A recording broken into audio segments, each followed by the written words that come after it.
नमस्कार दोस्तों। जैसे कि मैं पहले कहता आया हूं, वही सवाल मेरा है। क्या तमाम क्षेत्रीय दल सिर्फ और सिर्फ इंडिया गठबंधन से इसलिए जुड़े थे क्योंकि वो अपनी ताकत बढ़ाना चाहते थे? क्या तमाम क्षेत्रीय दल वास्तव में लोकतांत्रिक नहीं है? वो अपनी सत्ता स्थापित करने के लिए, सत्ता सुख के लिए वो लड़ते हैं, ना कि संविधान और लोकतंत्र के लिए? क्या भारतीय जनता पार्टी के श्री राम सिर्फ सत्ता पाने का एक माध्यम मात्र है? इसके अलावा उनकी कोई वक़्त नहीं है? और क्या जिस तरह के हालात बन गए हैं, उन हालात में यह देश अपने मूल अस्तित्व को बचा पाएगा या नहीं बचा पाएगा? इन्हीं सारे विषयों को लेकर आपके साथ उपस्थित हूं। सबसे पहली बात, भारतीय जनता पार्टी सत्ता के लिए अपना बाप भी बदल सकती है। यह बात मैं भारतीय जनता पार्टी के तमाम मित्रों से कहता हूं कि आपको यदि सत्ता मिले तो आप अपना बाप बदल लेंगे।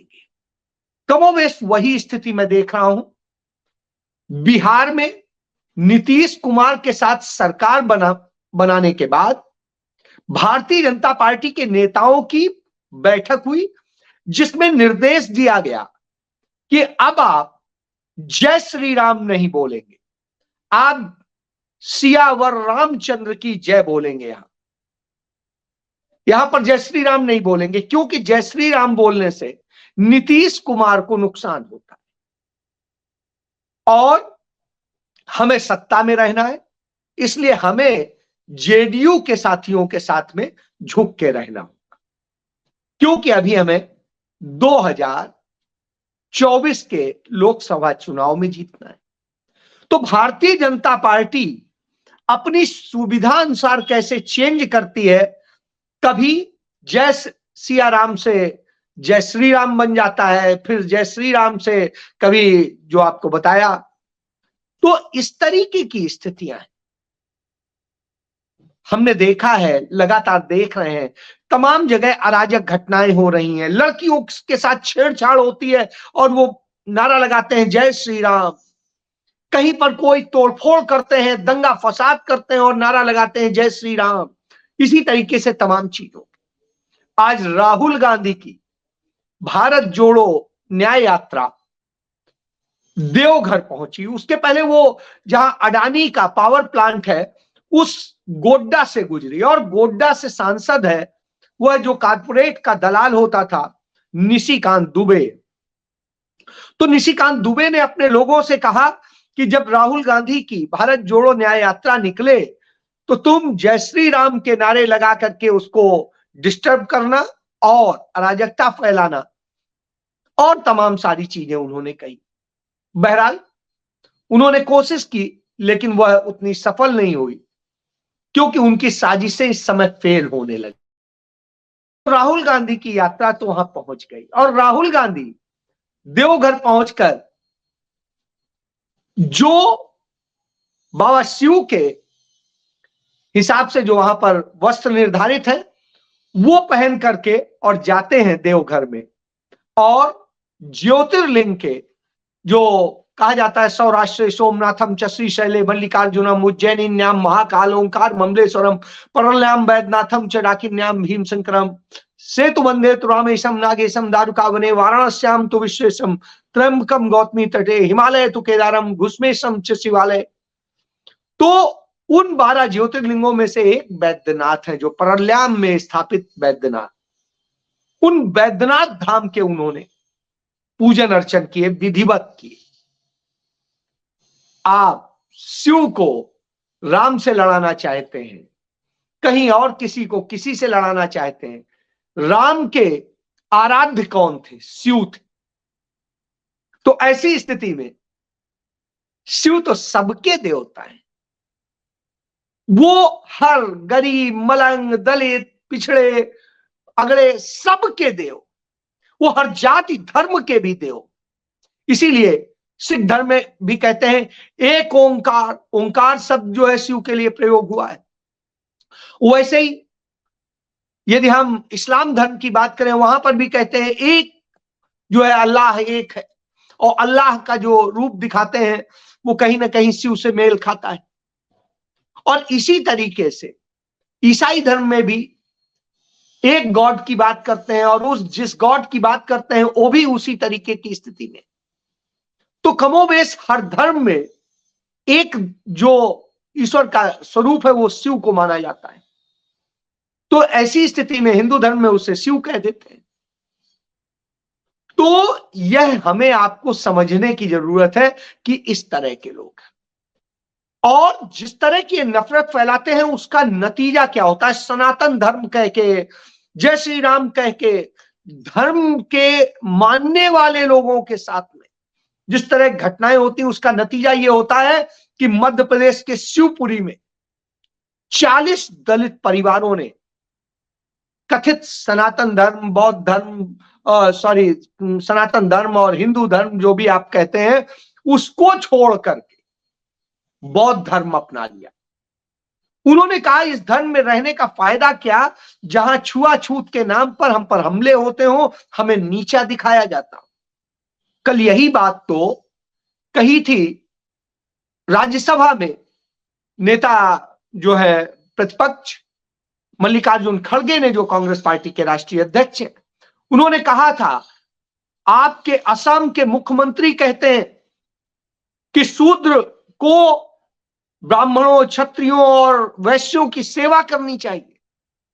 यानी आपने हमें बना क्या दिया है? क्या आप यह चाहते हो कि हम गुलाम की तरीके से रहें? यदि आपकी यह सोच है तो इससे खराब बात क्या होगी। एक न्यूज चैनल का पत्रकार, जो खुद को पत्रकार कहता है, मैं तो उसे नहीं मानता हूं, वो तिहाड़ी व्यक्ति कहता है कि आदिवासी मुख्यमंत्री अब जा करके जंगलों में वैसे करके और ये करेगा वो करेगा। जिस तरीके से उन्होंने आदिवासियों को अपमानित किया इन शब्दों के बाद, यानी आदिवासियों की यह स्थिति है। उसके बाद में वो चिट्ठी अब जारी करके कहता है ट्विटर पे, एक्स पे, कि मैं माफी चाहता हूं आदिवासी समुदाय के लोगों से कि उन्हें मेरी बात से वो गलत खेद हुआ हो और स्थितियां हुई हो। अब आप समझिए, ये माफी वीरों की औलादें वही करती हैं, एक तरफ नफरत फैलाती हैं और दूसरी तरफ ये करती हैं। चलिए, तो यह तो चरित्र है भारतीय जनता पार्टी का, जिसको हम देख रहे हैं, जो दंगा फसाद कराने के लिए कैसे अपने लोगों से गऊ कटवाते हैं और उसके बाद में मुस्लिम समुदाय के लोगों को बदनाम करने की कोशिश करते हैं। हमने ये बात मुरादाबाद में साफ साफ देख ली। इसके अलावा भी ये एक घटना नहीं है, ऐसी तमाम घटनाएं हो रही। इसी के बाद आता हूं कि जब राहुल गांधी की भारत जोड़ो न्याय यात्रा चल रही है और उस दौर में जब सबको जोड़ने की कोशिश हो रही है, देश की जनता उनके साथ जुड़ रही है और वो सच को धीरे धीरे समझ रही है, क्योंकि इस देश का जो मेन स्ट्रीम मीडिया कहा जाता है, उस मीडिया में तो उनको न दिखाया जाता है, न उनकी बात को दिखाया जाता है, बल्कि उनके खिलाफ माहौल बनाया जाता है।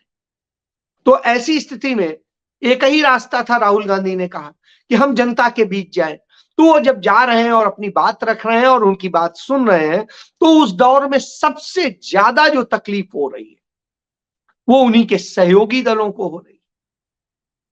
और जब सहयोगी दलों को हो रही हो तो उस पर कहूंगा कि आप याद करिए, मैं सदैव से, आज से कई महीने पहले मैंने अपने एक उसमें कहा था कार्यक्रम में कि किस तरीके से क्षेत्रीय दल, तब आपको खराब लगा था, मैंने कहा था जब, कि नीतीश कुमार इस तरीके से एक साजिश रच रहे हैं, और वह साबित हो गया जो बात मैंने कही थी 2 महीने पहले, कि नीतीश कुमार किस ढंग से एक अपना गेम करते हैं कि वो बचे रहे, बाकी चाहे कोई बचे चाहे ना बचे, और वो उनको अपनी कुर्सी प्यारी है। और ऐसे तमाम क्षेत्रीय दल हैं जो इसी पोजीशन में है।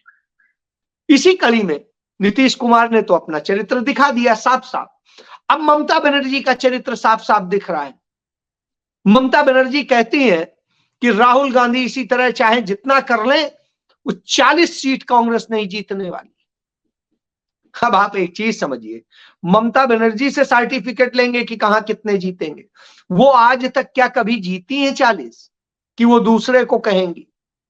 और उनका वजूद अपने राज्य के बाहर कहां है?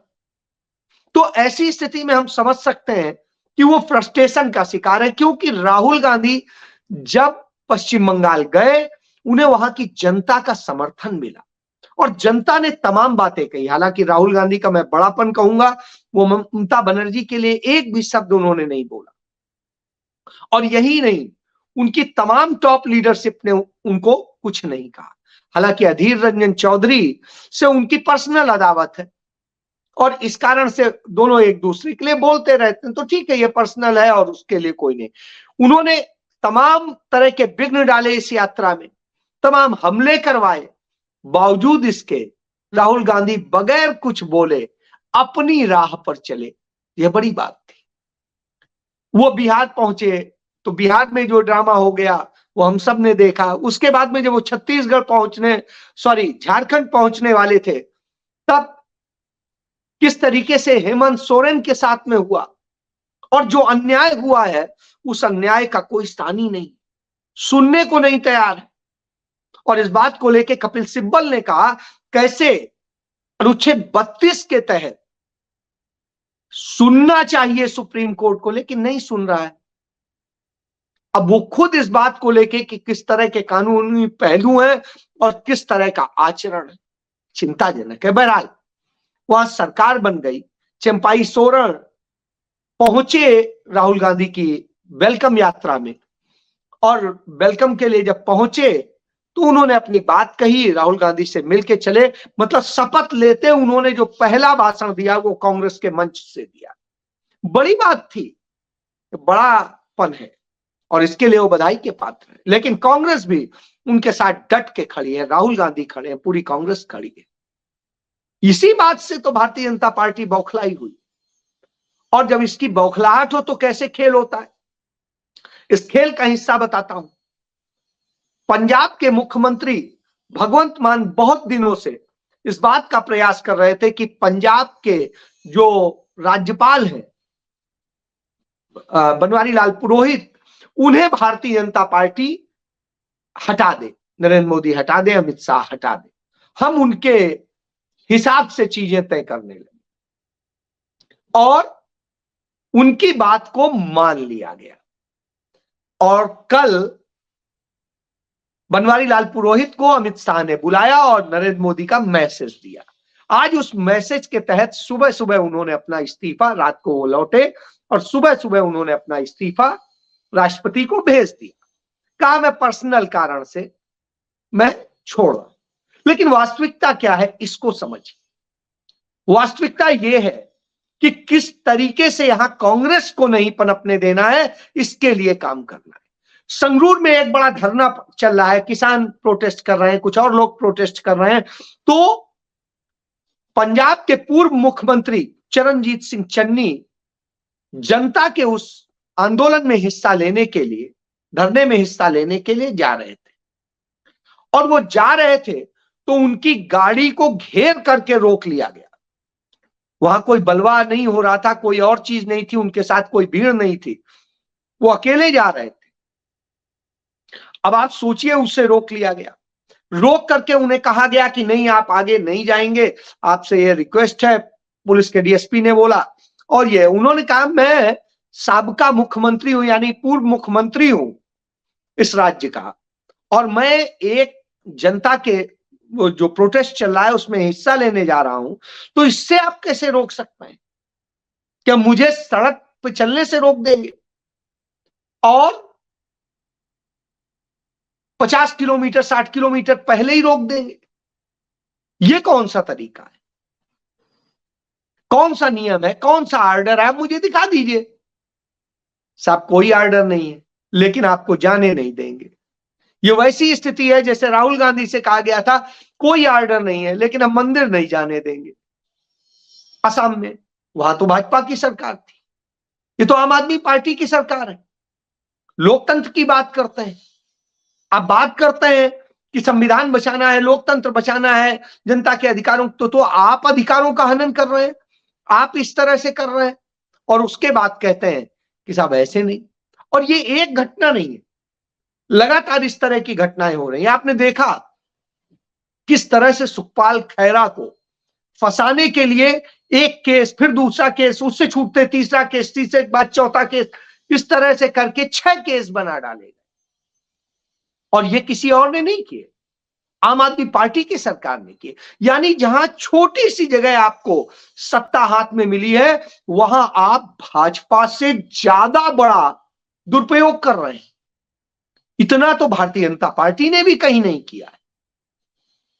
तो ऐसी स्थिति में यह अपने आप में शर्मनाक हालात पैदा करता है। उधर क्योंकि बनवारी लाल पुरोहित लगातार इनके तमाम मुद्दों को उठा रहे थे, जो नशे की तस्करी थी और दूसरी चीजें थी, उन सब चीजों को लेके जो मनमानी हो रही थी उसको लेकर के उन्होंने सवाल किए, तो उनसे लड़ाई लड़ने कोर्ट पहुंच जा रहे थे। तो ऐसी स्थिति में कि कांग्रेस मुक्त भारत को पूरा करने के लिए भारतीय जनता पार्टी को आम आदमी पार्टी का सहयोग चाहिए पंजाब में, तो साहब हम कर लेंगे मैनेज। तो ये इस बात का संदेश है कि कैसे भारतीय जनता पार्टी अपने खेल को करती है। ममता बनर्जी क्यों सरेंडर कर गई, क्यों राहुल गांधी और उन पर हमला कर रही है, इस बात के लिए क्योंकि उनका भी परिवार ईडी की चपेट में है, और लगातार ईडी के रडार पे होने के कारण पूरे चीज के सबूत हैं उनके खिलाफ, रुपए की बरामदगी है और बहुत कुछ है।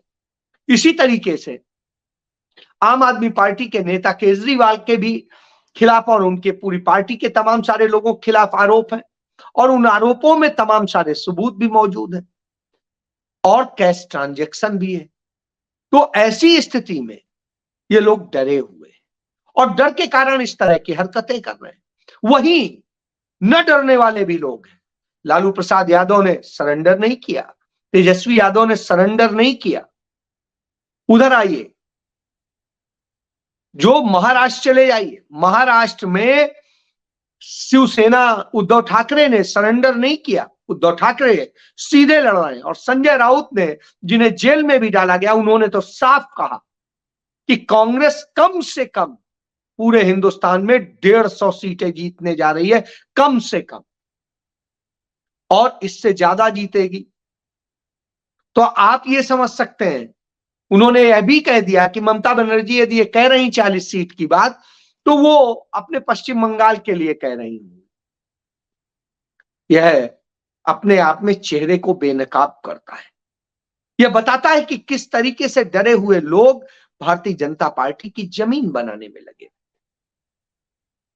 लेकिन इन सब की साजिशों के बीच राहुल गांधी चल रहे हैं, जनता के तमाम वर्ग से बात कर रहे हैं, तमाम युवाओं से बात कर रहे हैं, और जब उनसे बात करते हैं तो बीड़ी के बनाने वाली महिलाओं से मिले पश्चिम बंगाल के बॉर्डर के जिले में, और वहां उनसे बात की।